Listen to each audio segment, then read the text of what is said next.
Assalamualaikum dan salam sejahtera. Saya Khairina Arisa dari Intan Channel TVPSS.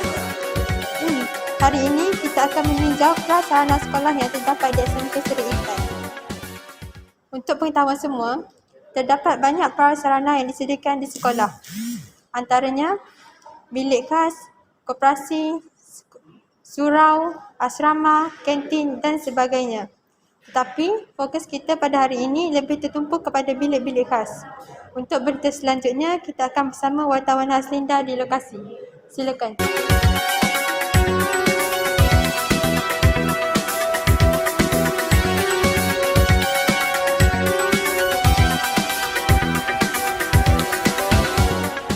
Terima kasih kepada pengacara di studio. Saya Hasina Bakis dari Intan Channel TV PSS berpeluang untuk menemu bual guru-guru yang bertanggungjawab menguruskan bilik-bilik khas.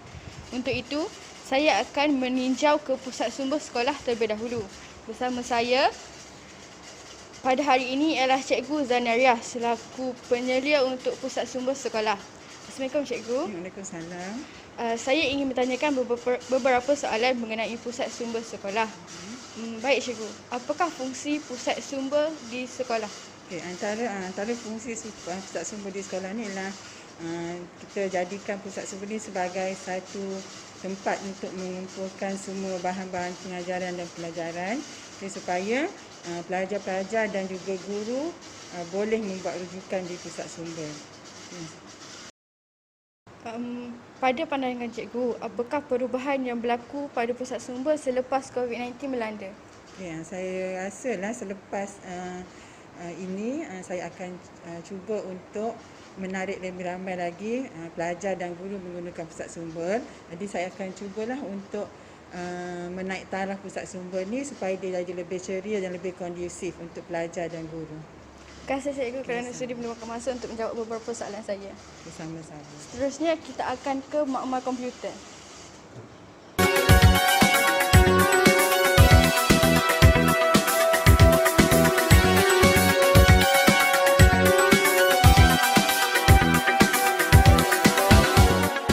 Sekarang saya berada di makmal komputer yang terdapat bersebelahan dengan blok tingkatan 5.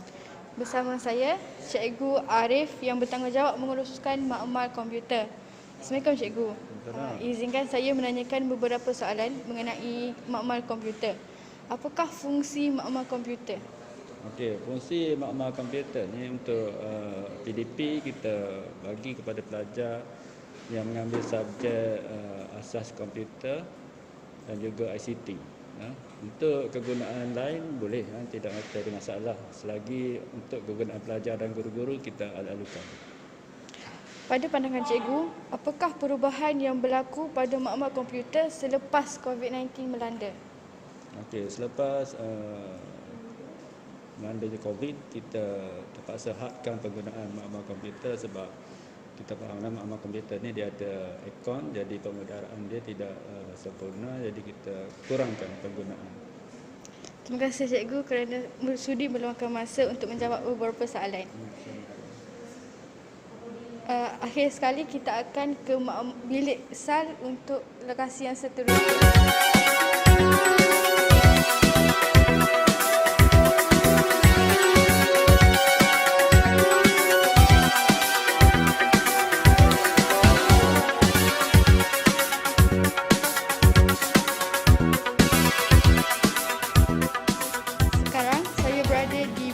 Di mana deretan kelas tingkatan 4 berada. Bersama saya, Cikgu Ruzaidah yang mempunyai tanggungjawab menguruskan bilik SAL. Assalamualaikum Cikgu. Terima kasih kerana sudi meluangkan masa untuk menjawab beberapa soalan mengenai bilik SAL. Apakah fungsi bilik SAL di sekolah? Okey, fungsi bilik SAL ya. Selain pada kelas-kelas, bilik SAL ni juga digunakan untuk tujuan PDPC. Jadi bagi guru-guru bahasa Inggeris, mereka mempunyai jadual sendiri untuk membawa pelajar kelas mereka untuk diadakan PDPC di sini. Selalunya guru-guru bahasa Inggeris akan menggunakan video ataupun speaker yang ada kat sini sebab ia lebih jelas kalau kita berada dalam ruang yang sempit ni. Itu saja. Pada pandangan Cikgu, apakah perubahan yang berlaku selepas COVID-19 melanda? Okey, bila berlakunya pandemik COVID-19, jadi bilik-bilik khas terpaksa ditutup, begitulah juga dengan bilik SAL ni. Jadi mengikut arahan kerajaan, kita terpaksa tutup. Jika ada guru yang nak masuk bawa pelajar, bilangan pelajar tu amatlah terhad. Jadi buat masa ni memang pihak sekolah tidak membenarkan guru-guru bahasa Inggeris untuk menggunakan bilik khas ni sebab ianya tertutup. Jadi bahaya untuk kesihatan pelajar. Terima kasih cikgu. Sekali lagi saya ucapkan kepada cikgu kerana sudi menjawab soalan saya. Baiklah, sekian laporan daripada saya. Kita kembali ke pengacara di studio. Silakan. Terima kasih kepada wartawan di lokasi.